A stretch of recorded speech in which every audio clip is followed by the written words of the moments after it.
Dears, welcome to സാലം learning. Anatomies ആണ്. അപ്പം നമുക്ക് ബേസിക് ആയിട്ട് കുറച്ച് EVS പഠിക്കാം അല്ലേ. അപ്പം നമ്മുടെ സെക്കൻഡ് യൂണിറ്റ് ആയിരുന്നു ഇലയ്ക്കുമുണ്ട് പറയാം the leaf too has to say എന്ന് പറയുന്ന ഒരു ചാപ്റ്റർ.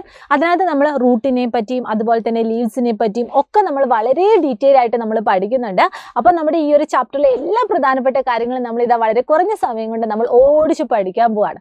ഏറ്റവും ആദ്യം നമുക്ക് എന്ത് പഠിക്കാം? യെസ്, റൂട്ട് സിസ്റ്റത്തിനെ പറ്റി പഠിക്കാം. അതായത് വേര് പടലങ്ങളെ പറ്റി നമുക്കൊരു ഐഡിയ ഉണ്ടാവണം. ഇവിടെ ഇതാ നിങ്ങൾക്ക് രണ്ട് ഡിഫറെൻറ്റ് സസ്യങ്ങളെ കാണാൻ വേണ്ടി സാധിക്കുന്നുണ്ട്.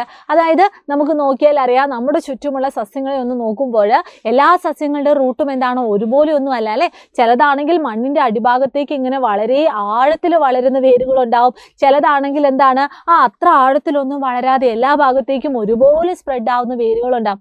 ഇവിടെ നിങ്ങൾ നോക്കുമ്പോൾ എന്താ മക്കളെ നിങ്ങൾക്ക് കാണാൻ പറ്റുന്നത്? രണ്ട് ഡിഫറെൻറ്റ് റൂട്ട് സിസ്റ്റത്തിനെ നിങ്ങൾക്ക് കാണാൻ വേണ്ടി സാധിക്കും. ഇതിൽ ഓരോന്നിനും നമ്മൾ ഓരോ പേരാണ് വിളിക്കുന്നത്. അപ്പോൾ ഏറ്റവും ആദ്യം നമുക്ക് എന്ത് നോക്കാം? ഒരു പ്രധാനപ്പെട്ട റൂട്ട് സിസ്റ്റം നോക്കാം. അതാണ് മക്കളെ നമ്മുടെ ടാപ്പ് റൂട്ട് സിസ്റ്റം എന്ന് പറയുന്നത്, അല്ലെങ്കിൽ തായ്വേര് പടലം എന്ന് പറയുന്നത്.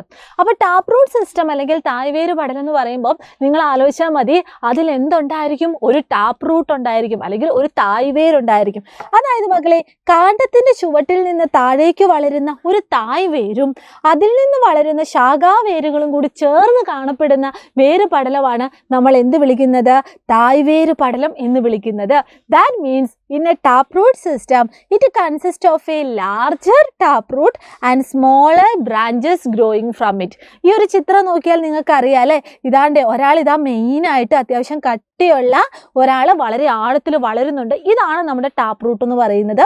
അവിടെ നിന്നും ഇതാണ്ട് ചെറിയ ചെറിയ ശാഖാവേരുകളും നമുക്കിവിടെ കാണാൻ വേണ്ടി സാധിക്കും. ഇനി ഇത് മാത്രമായിരുന്നോ നമ്മൾ പഠിച്ചത്?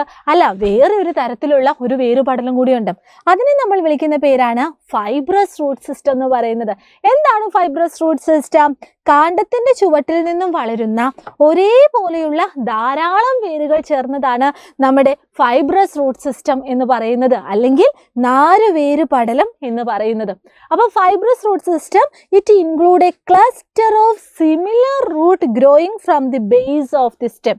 അപ്പോൾ ക്ലസ്റ്റർ ഓഫ് സിമിലർ റൂട്ട്, ഒരേപോലെയുള്ള കുറേ വേരുകളുടെ ആ ഒരു കൂട്ടത്തിനെയാണ് നമ്മൾ എന്ത് വിളിക്കുന്നത്? നമ്മുടെ നാരുവേര് പടലം എന്ന് വിളിക്കുന്നത്. ഇവിടെ എക്സാമ്പിൾ നോക്കിയാൽ അറിയാം, നമ്മുടെ ആ ഒരു കാണ്ഡത്തിൻ്റെ അടിഭാഗത്ത് നിന്നും ഇതാ ഒരേപോലെ അങ്ങനെ എല്ലാ ഭാഗത്തേക്കും ഇങ്ങനെ വിന്യസിച്ചിരിക്കുകയാണ് നമ്മുടെ ഇത്തരത്തിലുള്ള ഈ ഒരു വേര് പടലം എന്ന് പറയുന്നത്. അപ്പോൾ വേരിനെ നമ്മൾ രണ്ടായിട്ട് തരംതിരിച്ചു. പക്ഷെ നമുക്ക് നോക്കിയാൽ അറിയാം, ഇലകളിലും നമുക്ക് ഇതുപോലെ വ്യത്യസ്തത നമുക്ക് കാണാൻ വേണ്ടി സാധിക്കും. ഇവിടെ രണ്ട് ഇലകളുണ്ട്. രണ്ട് ഇലകളും ഒരുപോലെയാണോ? അല്ല. അതുകൊണ്ട് തന്നെ ഇലകളെ നമുക്ക് എന്താണ് രണ്ടായിട്ട് തരംതിരിക്കാം. ഇവിടെ ഇലകൾ നോക്കിയാൽ അറിയാം, ഇലകൾ നിങ്ങളിപ്പോൾ ഉണങ്ങിയ ഇല നോക്കുവാണെങ്കിൽ അതിൻ്റെ സിരകൾ, അതിൻ്റെ വെയിൻസ് ഒക്കെ നമുക്കിങ്ങനെ തെളിഞ്ഞു കാണും. ആ സിരാവിന്യാസം അല്ലെങ്കിൽ ആ പറയുന്ന വെനേഷൻ എന്ന് പറയുന്നതും എന്തായിരിക്കും? ഡിഫറെൻ്റ് ആയിരിക്കും. അപ്പോൾ അതുകൊണ്ട് തന്നെ ഈ പറയുന്ന ഇലകളിലെ സിരാവിന്യാസം എന്ന് പറയുന്നതും രണ്ട് തരത്തിലുണ്ട്. ഫസ്റ്റ് വണ്ണാണ് മക്കളെ ജാലികാ സിരാവിന്യാസം അല്ലെങ്കിൽ റെറ്റിക്കുലേറ്റ് വെനേഷൻ എന്ന് പറയുന്നത്. ഈ ചിത്രത്തിൽ കാണുന്ന ഇലകളൊക്കെ ഒന്ന് നോക്കിക്കേ. അവയുടെയൊക്കെ പ്രത്യേകത എന്താണ്?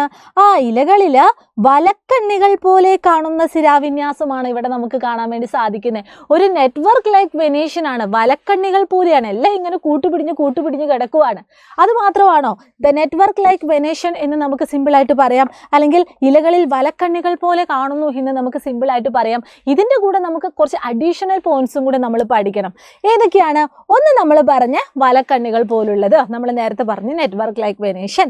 രണ്ടാമത് എന്താണ്? പ്രധാനപ്പെട്ട ഒരു സിരയുണ്ട്. നോക്കിയാൽ തന്നെ അറിയാം, ഇവിടെ ഇതാണ്ട് പ്രധാനപ്പെട്ട ഒരു മെയിൻ ആയിട്ടുള്ള ഒരു വെയിൻ ഉണ്ട് അല്ലേ. പ്രധാനപ്പെട്ട ഒരു സിരയുണ്ട്. ആ സിരയിൽ നിന്നാണ് ചെറിയ ചെറിയ വെയിൻസ് അതിൻ്റെ ചുറ്റുപാടിലേക്കും എങ്ങനെ സ്പ്രെഡ് ചെയ്യുന്നത്. പ്രധാന സിരയിൽ നിന്നും ചെറിയ ശാഖകളായ സിരകളും നമുക്കിവിടെ കാണാൻ വേണ്ടി സാധിക്കും. സിരകൾ പരസ്പരം ബന്ധപ്പെട്ടാണ് കിടക്കുന്നത്. അതാണ് നമ്മൾ നെറ്റ്വർക്ക് ലൈക്ക് വെനേഷൻ, വലക്കണ്ണികൾ പോലെ എന്ന് നമ്മൾ പറയുന്നത്. ഇലയുടെ മധ്യഭാഗത്തു നിന്നും പുറപ്പെടുന്ന അനേകം ചെറിയ ശാഖകൾ പരസ്പരം ബന്ധപ്പെട്ട് കിടക്കുന്നു. Veins are interconnected. Main vein start from the leaf stalk and small veins are interconnected with the main vein. അപ്പോൾ ഇതൊക്കെയാണ് നമ്മൾ എന്ത് പറയുന്നത്? നമ്മുടെ റെറ്റിക്കുലേറ്റ് വെനേഷൻ അല്ലെങ്കിൽ ജാലികാ സിരാവിന്യാസം എന്നുകൊണ്ട് ഉദ്ദേശിക്കുന്നത്. അപ്പോൾ ജാലികാ സിരാവിന്യാസം എന്ന് ആലോചിക്കുമ്പോൾ മക്കൾ ആ ഒരു വലക്കണ്ണികൾ പോലെ പ്രധാനപ്പെട്ട ഒരു വെയിൻ ഉണ്ട്, അതിനോട് കണക്ട് ചെയ്തിട്ട് കുറേ കുഞ്ഞു കുഞ്ഞു വെയിൻസ് കാണുന്നുണ്ട്. ഇതൊക്കെ ആലോചിച്ചാൽ മതി. പക്ഷേ ഇത് മാത്രമാണോ? ഇതാ ഇങ്ങനെയും നിങ്ങൾക്ക് ഇവിടെ പലതരത്തിലുള്ള ഇലകളുള്ള സസ്യങ്ങളെ കാണാൻ വേണ്ടി സാധിക്കുന്നുണ്ട്. ഇങ്ങനെ നീണ്ടു കിടക്കുന്ന ഇലകളിലെ അവയുടെ വെനേഷൻ എങ്ങനെയായിരിക്കും? ഒന്ന് നോക്കിക്കേ. പാരലൽ അറേഞ്ച്മെന്റ് ഓഫ് വെയിൻസ് ആണ്. അതായത് ഇലകളിൽ സമാന്തരമായിട്ടാണ് അവിടെ സിരകൾ കാണപ്പെടുന്നത്. അപ്പൊ അതിനെ നമ്മൾ വിളിക്കുന്ന പേരാണ് പാരലൽ വെനേഷൻ അല്ലെങ്കിൽ സമാന്തര സിരാവിന്യാസം എന്ന് പറയുന്നത്. അപ്പൊ നമ്മൾ രണ്ട് തരത്തിലുള്ള വെനേഷനും നമ്മൾ പറഞ്ഞു. ഈ പാരലൽ വെനേഷനും നമ്മൾ ഈ പറയുന്ന ഈ സമാന്തരമായിട്ട് ഉണ്ട്, അതിന്റെ വെയിൻ അങ്ങനെയാണ് എന്ന് മാത്രമല്ല, അതുമായിട്ട് റിലേറ്റ് ചെയ്ത കുറച്ച് അഡീഷണൽ പോയിന്റ്സ് പഠിക്കണം. ഫസ്റ്റ് എന്താണ്?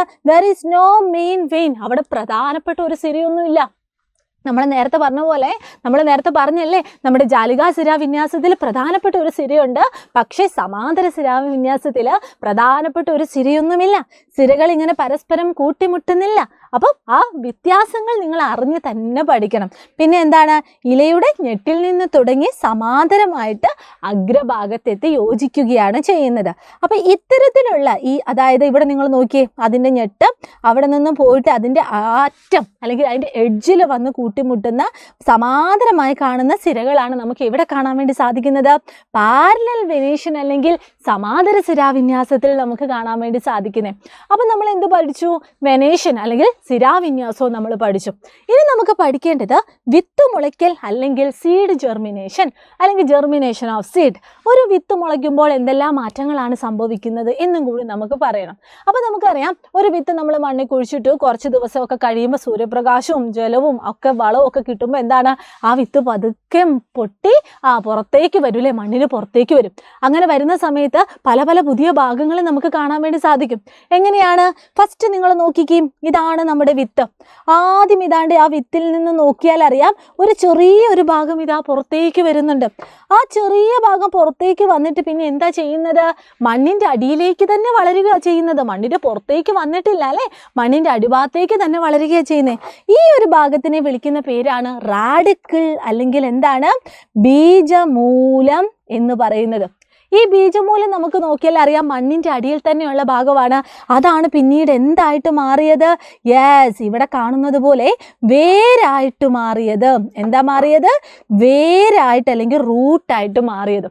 പിന്നെ നമുക്കറിയാം, അങ്ങനെ ബീജമൂലമൊക്കെ ഉണ്ടായി പിന്നെ ഉണ്ടായ അടുത്ത പോർഷൻ ആയിരുന്നു നമ്മുടെ ബീജശീർഷം അല്ലെങ്കിൽ പ്ലിമ്യൂൾ എന്ന് പറയുന്നത്. അപ്പോൾ ഈ പ്ലിമ്യൂൾ എന്ന് പറഞ്ഞാൽ എന്താണ്? വിത്തിൽ നിന്നും നമ്മുടെ മണ്ണിൻ്റെ പുറത്തേക്ക് വരുന്ന ആദ്യത്തെ ഭാഗമാണ് കേട്ടോ. അതായത് മണ്ണിൻ്റെ ഉള്ളിൽ വരുന്ന ഭാഗമാണ് നമ്മുടെ ബീജമൂലം അല്ലെങ്കിൽ റാഡിക്കൽ.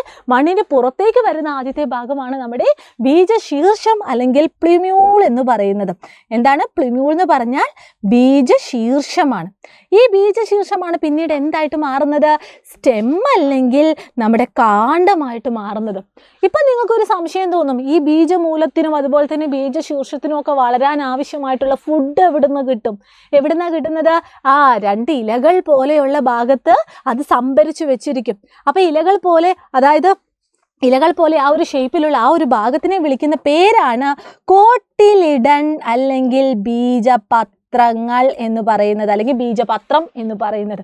അപ്പം 3 പ്രധാനപ്പെട്ട പോയിന്റ് ആ മക്കൾ ഇവിടെ പഠിക്കേണ്ടത്. ഫസ്റ്റ് എന്താണ്? റാഡിക്കിൾ. റാഡിക്കിൾ എന്ന് പറഞ്ഞാൽ എന്താണ്? മണ്ണിൻ്റെ ഉള്ളിൽ വളരുന്നതാണ്. മണ്ണിൻ്റെ ഉള്ളിൽ നിന്നും പുറത്തേക്ക് വന്നിട്ട് എന്ത് ചെയ്യുന്നുണ്ട്? മണ്ണിൻ്റെ അടിയിലേക്ക് തന്നെ അതിങ്ങനെ വേരായിട്ട് വളരുകയാണ് ചെയ്യുന്നത്. അപ്പോൾ ബീജമൂലം എന്ന് പറഞ്ഞാൽ radicle that grows into soil and forms root. Okay, അപ്പോൾ റാഡിക്കിൾ എന്ന് പറഞ്ഞാൽ വേരാകുന്നു, മണ്ണിൻ്റെ അടിയിലാണ് കാണുന്നത്. ഇനി നമ്മുടെ ബീജപത്രം എന്ന് പറഞ്ഞാലോ വളർച്ചയ്ക്ക് ആവശ്യമായിട്ടുള്ള ആഹാരം സംഭരിച്ചു വെക്കുന്നു. ഇനി പ്ലിമ്യൂൾ അല്ലെങ്കിൽ ബീജശീർഷം എന്ന് പറഞ്ഞാലോ മണ്ണിൻ്റെ പുറത്തേക്ക് വളർന്നിട്ട് അത് തണ്ടായിട്ട് അല്ലെങ്കിൽ കാണ്ഡമായിട്ട് മാറുന്നു. ഓക്കെ അല്ലേ? ഇനി ഇവിടെ നിങ്ങൾ വേറൊരു കാര്യം ആലോചിക്കണം. നമ്മളിവിടെ ബീജപത്രം പറഞ്ഞിട്ടുണ്ട് അല്ലേ, അതായത് കോട്ടിലിഡൻ പറഞ്ഞിട്ടുണ്ട്.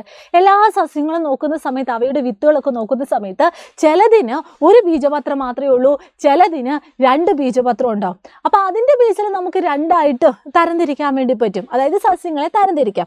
ഫസ്റ്റ് വണ്ണാണ് മോണോകോട്ട്സ് അല്ലെങ്കിൽ ഏകബീജപത്ര സസ്യങ്ങൾ. എന്തായിരിക്കും? ആ പേരിൽ തന്നെയുണ്ട്, പ്ലാന്റ്സ് ഹാവിങ് ഓൺലി 1 കോട്ടിലിഡൻ, അതായത് ഒരു ബീജപത്രം മാത്രമുള്ള സസ്യങ്ങളെയാണ് നമ്മൾ മോണോകോട്ടിലിഡൻസ് അല്ലെങ്കിൽ ഏകബീജപത്ര സസ്യങ്ങൾ എന്ന് നമ്മൾ വിളിക്കുന്നത്. അപ്പോൾ ഒരു ബീജപത്രം മാത്രമേ ഉള്ളൂ കേട്ടോ. എക്സാമ്പിൾസ് ആണ് നെല്ല്, തേങ്ങ, അവയൊക്കെ. ഇനി അങ്ങനെയാണെങ്കിൽ 2 എണ്ണം രണ്ടെണ്ണം. പയറിലൊക്കെ എത്രയാണ്? 2 ബീജപത്രം ഉണ്ട് അല്ലേ? അതിനെ നമ്മൾ വിളിക്കുന്ന പേരാണ് ഡൈക്കോട്ട്സ് അല്ലെങ്കിൽ ദ്വിബീജപത്ര സസ്യങ്ങൾ എന്ന് പറയുന്നത്. അപ്പോൾ plants having 2 cotyledons are called dicotyledons plants അല്ലെങ്കിൽ ഡൈക്കോട്ട് എന്ന് വിളിക്കുന്നു. 2 ബീജപത്രമുള്ള സസ്യങ്ങളെ നമ്മൾ ദ്വിബീജപത്ര സസ്യങ്ങൾ എന്ന് വിളിക്കുന്നു. എക്സാമ്പിൾസും മക്കൾ എന്ത് ചെയ്യുക? ഓർത്ത് വെക്കുക കേട്ടോ. അപ്പോൾ ഇത്രയും നേരം നമ്മൾ പറഞ്ഞ റൂട്ട് സിസ്റ്റം, വെനേഷ്യൻ, അതുപോലെ തന്നെ നമ്മുടെ മോണോകോട്ട്, ഡൈക്കോട്ട്, ഇവയൊക്കെ തമ്മിൽ എന്താ ബന്ധം എന്നും കൂടെ നമുക്കറിയണം. നമുക്ക് നോക്കാം. ഈ പറയുന്ന മോണോകോട്ട്സ് അല്ലെങ്കിൽ ഏകബീജപത്ര സസ്യങ്ങൾക്ക് അവരുടെ റൂട്ട് അല്ലെങ്കിൽ റൂട്ട് സിസ്റ്റം അല്ലെങ്കിൽ അവയുടെ വെനേഷ്യൻ എങ്ങനെയായിരിക്കും? നാരുവേര് പടലമായിരിക്കും, സമാന്തര ശിരാവിന്യാസമായിരിക്കും, കാണ്ഡത്തിൻ്റെ പുറം ഭാഗത്തിനായിരിക്കും കടുപ്പം കൂടുതൽ. ഓക്കെ, ഇതൊക്കെ എന്തിൻ്റെ പ്രത്യേകതയാണ്? മോണോകോട്ട്സിൻ്റെ പ്രത്യേകതയാണ് കേട്ടോ. അപ്പോൾ ഏകബീജപത്ര സസ്യങ്ങളുടെ പ്രത്യേകതകൾ എന്തൊക്കെയാണ്? അവയുടെ വേര് പടലം എന്ന് പറഞ്ഞാൽ എന്തായിരിക്കും? ഫൈബ്രസ് റൂട്ട് സിസ്റ്റം അല്ലെങ്കിൽ നാരുവേര് പടലമായിരിക്കും. അവയുടെ വെനേഷ്യൻ എന്ന് പറഞ്ഞാൽ പാരലൽ അല്ലെങ്കിൽ സമാന്തര ശിരാവിന്യാസമായിരിക്കും. പിന്നെ അകത്താണോ പുറത്താണോ കട്ടി കൂടുതൽ? പുറം ഭാഗത്തിനായിരിക്കും കട്ടി കൂടുതൽ. ഇനി അതേസമയം ഡൈക്കോട്ട്സിൻ്റെ കേസിലോ, ഡൈക്കോട്ട്സിൽ എങ്ങനെയാണ് അതിൻ്റെ റൂട്ട് സിസ്റ്റം? ടാപ്പ് റൂട്ട് അല്ലെങ്കിൽ തായ്വേര് പടലമായിരിക്കും. അതിൻ്റെ വെനേഷ്യൻ എങ്ങനെയാണ്? റെറ്റിക്കുലേറ്റ് വെനേഷ്യൻ അല്ലെങ്കിൽ ജാലികാശിരാവിന്യാസമായിരിക്കും. ഇനി അകത്താണോ പുറത്താണോ കട്ടി കൂടുതൽ? ഉൾഭാഗത്തിനായിരിക്കും കട്ടി കൂടുതൽ. കാണ്ഡത്തിൻ്റെ ഉൾഭാഗത്തിനായിരിക്കും പുറം ഭാഗത്തേക്കാൾ കട്ടി കൂടുതൽ. Inner part of the stem ആയിരിക്കും ഹാർഡ്. അപ്പോൾ കുറേ കാര്യങ്ങൾ എന്ത് ചെയ്തിട്ടുണ്ട്? നമ്മൾ പഠിച്ചിട്ടുണ്ട്. എല്ലാം വളരെ കുറഞ്ഞ സമയം കൊണ്ടാണ് നമ്മൾ ഈ ഒരു ചാപ്റ്റർ അടിപൊളിയായിട്ട് പഠിച്ചത്. അപ്പോൾ മക്കൾ എല്ലാവരും എന്ത് ചെയ്യുക? സ്കിപ്പ് ചെയ്യാതെ ഇത് മുഴുവനായിട്ട് കാണുക. എങ്കിൽ മാത്രമേ നമുക്ക് ഈ ചാപ്റ്റർ അടിപൊളിയാക്കി സെറ്റാക്കാൻ പറ്റുള്ളൂ കേട്ടോ. അപ്പോൾ all the very best and thank you so much. നമുക്ക് ഇതുപോലെ കുട്ടി കുട്ടി വീഡിയോസ് ഒക്കെ ആയിട്ട് അടുത്ത ദിവസം വീണ്ടും കാണാം. Bye bye.